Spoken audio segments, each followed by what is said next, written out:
welcome to the show, Meeting Interesting People. Today my guest, Lauren Farenga. Welcome to the show. Thank you so much for having me. Yeah, and I just would like to tell my viewers how we met with Lauren. During the summer, Lauren offered free yoga classes in the park. Yep. Which was a remarkable experience. I think it was just a treat for the summer for me specifically because I was away. I didn't actually start at the same time when you started. I came, I think it was like a middle of the sessions, but I enjoyed very much. And now I'm taking classes in Kona Yoga in Medford, where you are one of the instructors. That's right. So, and I just want to tell people, well, first of all, how you decided to give this free classes. And I know you were talking about that during the sessions in the park. But I would like you to repeat for our viewers. And then my other question will be about how you came to yoga. And after that, I heard you mention that you're a social worker. Sure am. Yeah. So I want you to talk about that a little bit. Great. And then maybe a little bit about your experience as a resident growing up in Medford and so. Sure. Please. Yeah, my pleasure. So I came to offer free yoga Medford out of a couple of things. One is I really feel like yoga has become somewhat exclusive. It tends to be a little expensive. It might be more prevalent in certain areas than others. And I really feel like everyone can benefit from yoga and benefit from the practice and the meditation and the breathing. And so I wanted to find a way to bring yoga to people that I cared about. And I grew up in Medford, so to me that seemed like the obvious choice was to do free yoga for Medford. The other reason I came to it is, as you mentioned, I'm a social worker. Social worker for 10 years. Right now I hold a license in Massachusetts. And part of yoga and part of social work is giving back and giving back to your community and your roots. And so this was one of my ways of giving back to Medford and giving back to yoga in general, really, for what it has given me in my life. It's been a transformational practice for me. So that's what I want to try to ask you. Can you please tell us how you yourself came to the yoga? Because you mentioned, not here yet, but in general, you were saying 7 years ago you started doing yoga? Started teaching. Teaching, Yeah, okay. I started practicing when I was a teenager, when I was about 14. Well, why? That's a very good question. So at the time, I mean, being a teenager is hard on anybody.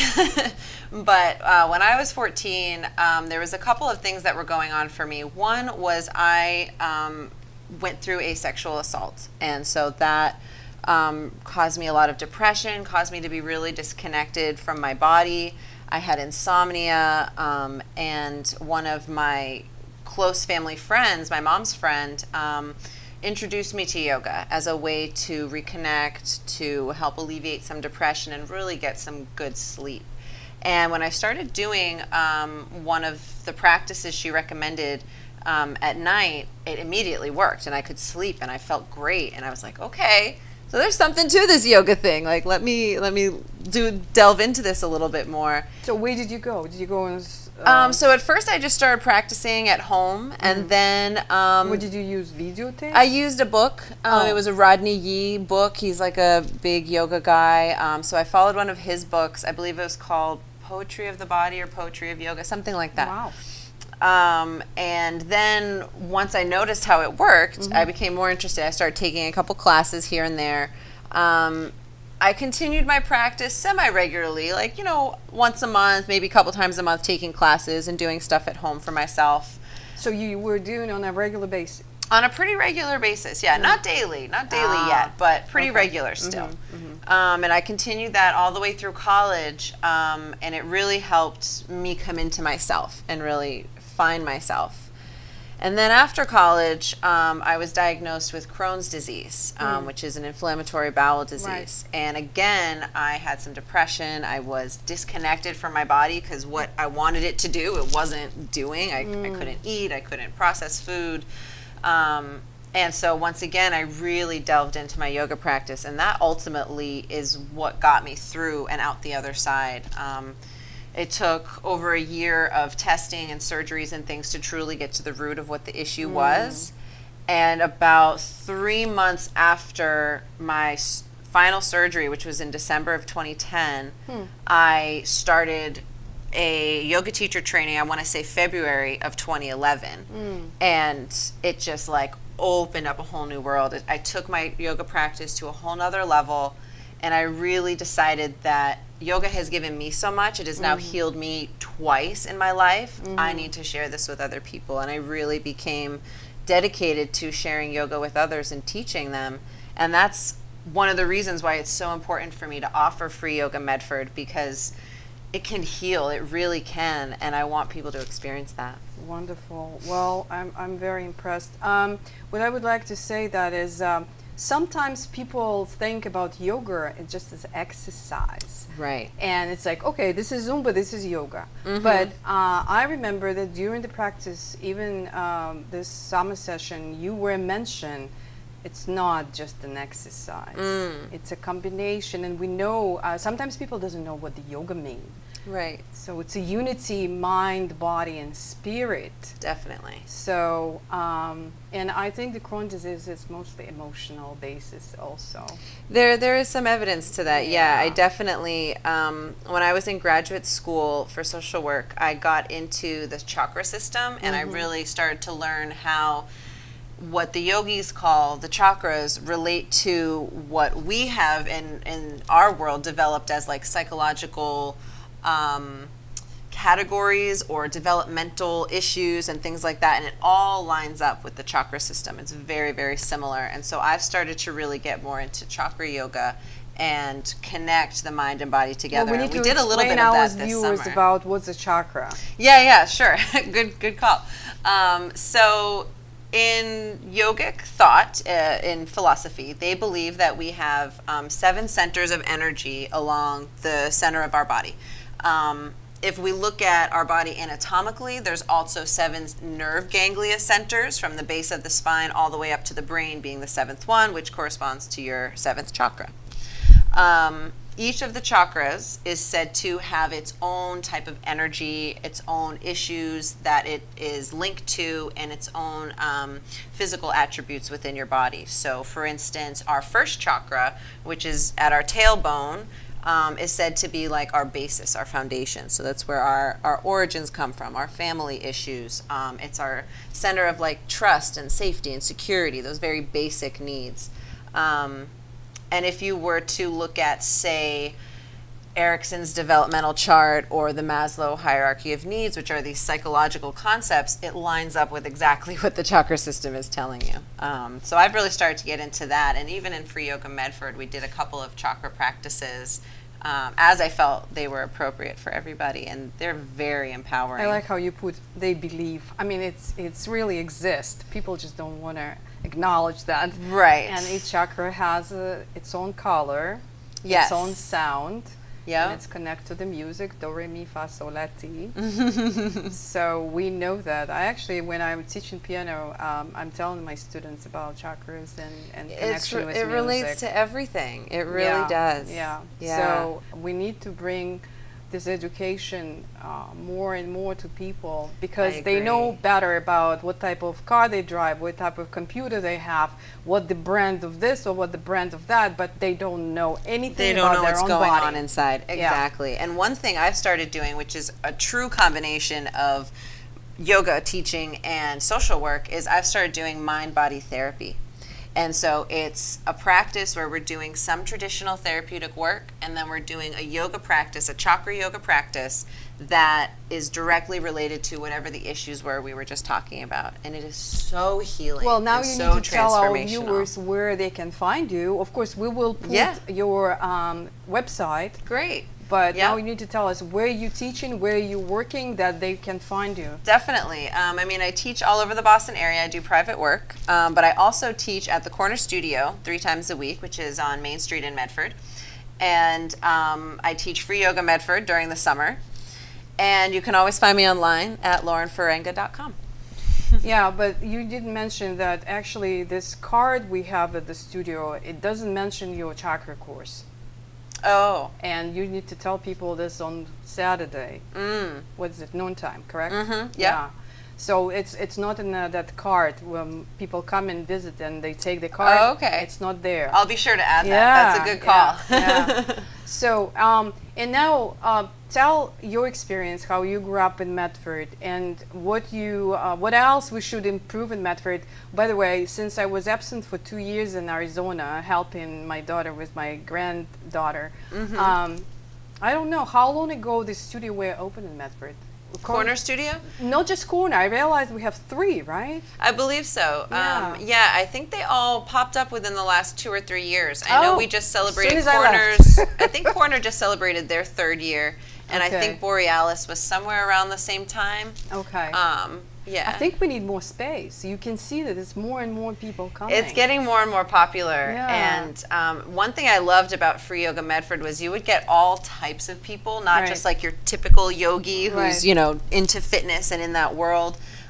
You get people who were coming to it for all different reasons, and everyone got something out of it. Absolutely. And that's what I love about yoga. Absolutely. So, what you would recommend? For example, I start when I was teenager, just because I got opportunity. We had a yoga teacher in Academy of Science where I worked at that time. We were doing during lunchtime. So I think if somehow you will get the grants, there will be great opportunity to introduce kids. Yes, and To a give lot some of sessions a in lot of schools. schools have started doing that, and it's amazing the results Yeah, that they're seeing. yeah. Far less fights. Kids are much more mindful. Yeah. There's a lot more ability for kids to regulate their emotions, which is Right. something that we all struggle with, but Right. especially as kids and teenagers. Right. And I think it's great. I'm actually going to start doing a series at a school for very young children in the winter, and I Oh, hope nice. that continues because I think they'll get a lot out of it. Oh yeah, oh yeah. It's already were a lot of studies that they shown that when we're the schools where kids meditating, especially elementary school, Yeah.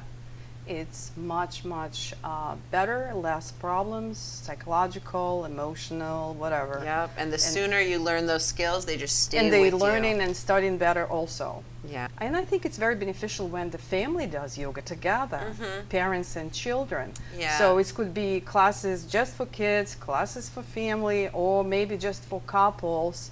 It's probably will be Yeah. beneficial also.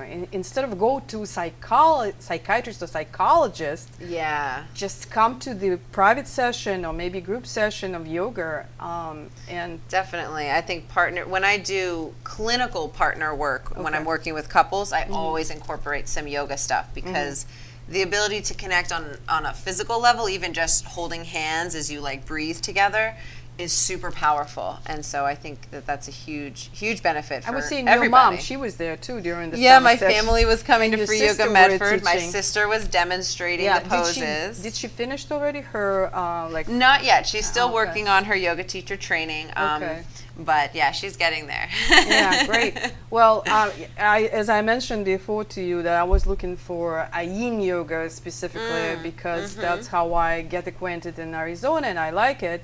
And actually, funny enough, I was asking people in our class in yin yoga if they're familiar what is yin yoga, and they have no clue that it was developed by American. And it's practically can be called American yoga. So, but can you give a little history about the yoga? Sure, I can give a little bit of history. So it started thousands and thousands of years ago in India. It was practiced by Brahmin priests as a way to reach enlightenment. They lived a whole yogic lifestyle, so they weren't just doing asana, but like you said, it's more than just the practice. It's pranayama, it's breathing, it's meditation, concentration, the way that you behave and act, which they call the niyamas and the yamas. And it's also about, what you consume and how you think about yourself in the world. And so they would practice this, and then it started to step away from just being available to the priests, and it started to develop into different schools of yoga. Specifically, Kriya Yoga and Mysore Yoga became very popular in India. And then in the early 1900s, late 1800s, don't remember the exact date, Paramahansa Yogananda brought yoga from India out here to the West. 1920, thank you, yes, and went to Renaissance Museum of Modern Renaissance in Somerville, in Somerville. The introduction, yep. And then he created the Self-Realization Fellowship out in California. And so through teaching here and teaching in California, he started to have some followers who continued his work and continued to spread yoga. And there's many other schools of yoga as well that have slowly made their way over here, but that was sort of what really started the yoga movement. This means we are kind of acquainted with yoga, but not much. And as you mentioned, that it's only like 2-3 years in Medford, and hopefully your practice with kids will be flourishing and blooming and blossoming, and it's come to another schools. But it will be nice if you specifically can get some grants or like other instructors, and that yoga will be more available for people around town. I hope so, yeah. That's what I'm working on right now, actually, is a small grant for Free Yoga Medford, so we can get some better sound equipment and we can kind of really make it an event for the whole city. It was very small scale last year, so try to do it a little bit bigger if we can this coming year. And it's nice that it's a park next to the river, because the right water next is to the very river. important. Oh, it's so calming. It's so beautiful. Yeah. And that's one of my favorite places. Growing up in Medford, I would walk by there all the time, and even now I still walk through there with my dog. And I should say it's not the used city enough. hall should be acknowledged that we need lights there during the night, because it's dark. Oh, interesting. Yeah, I'm it's not dark. usually there at night. Yeah, but for me, it's a shortcut to the library. So, and that's why I'm using it. My husband is always concerned that it's dark there. Be cautious. Walk around. Don't go to the park. Yeah. So, yeah. Yep. And the park that we're talking about, should I show you can show that picture. So, and we will be showing again. Sure, yeah. So this is the hat shell, or they call it the Condon shell here in Medford. And this is a picture of all of us meditating after one of our practices. And here we are doing Warrior 3 pose, which was super fun. That was a great flow. I think you're in this next one when we're doing tree pose. No. I think that's you over in the corner right there. Okay. And we're all balancing in our tree pose. So it was a lot of fun. It was a really great time. It was hard for me because it was a little bit intense. That's why my preference is yin. Because as you know, you freeze in a certain poses for a while, asanas. So my style is flow yoga, and we do that for a couple of reasons. One, it builds heat from the inside of the body so that our muscles are more ready to go deeper, as opposed to just being in a hot room and then making your muscles go deeper. It actually helps build flexibility if the heat comes from the inside. And then the other reason is energetically. We kind of get the energy really going, and we can burn off any negative energy and then bring ourselves into a more peaceful place at the end. Yeah, well, I need to admit, and I mentioned this to you, I came and I had some shoulder pain or neck pain, and after the class, I said, yeah, it was hard, but it doesn't hurt anymore. Yeah. Yep. Yoga works. And I love, in my classes in the studio, I take special requests so that everyone in the room gets exactly what they need from their yoga practice. We need to tell people that it just treat not the internal, and maybe you can comment on this. This is the down dog. Yeah, so this pose here, this is downward facing dog. It's a very common one in yoga. This photo was taken the last day of Free Yoga Medford. It was actually pouring rain, and so not a lot of people came, but just enough. Walk in, but just that was enough early. to fit inside. So we were inside the shell. I see. Oh, I walk away because I thought, oh no, it's rain. I don't think. Yeah, I think a lot of people thought that, but we did do a little practice that day. But this is a very common pose in yoga. It's a very grounding pose. Your hands and your feet are on the earth. And it builds a lot of strength, and it's really good for your spine as well. But I think I read about that it's good for internal organs also. It is, because when you're, most inversions are in particular, but also this one, when you get the alignment just right, your low belly kind of lifts in and up, and that's a great way to detox your organs when you're upside down. It's like a massage for internal organs. Yeah, exactly. And twists kind of work in that same way, where they help to massage the internal organs and let go of toxins. I see. Yeah. Well, thank you very much for coming and share your story. Like My I said, pleasure. we will be showing your website Yeah. for our viewers, and I hope we will get more people will be involved in yoga, and maybe we need a bigger park. Possibly. next time. Yeah, I hope so. Yeah, I for hope the so. summer, and hopefully you get some grants to cover your work. Even it's just your kind of appreciation for the town you grew in. Yeah. So, but yes, well, thank you Yes. very much. Thank you And very much. This we're has saying been a pleasure. goodbye to my viewers, and I'll see you with my new guest next time. Bye. Bye.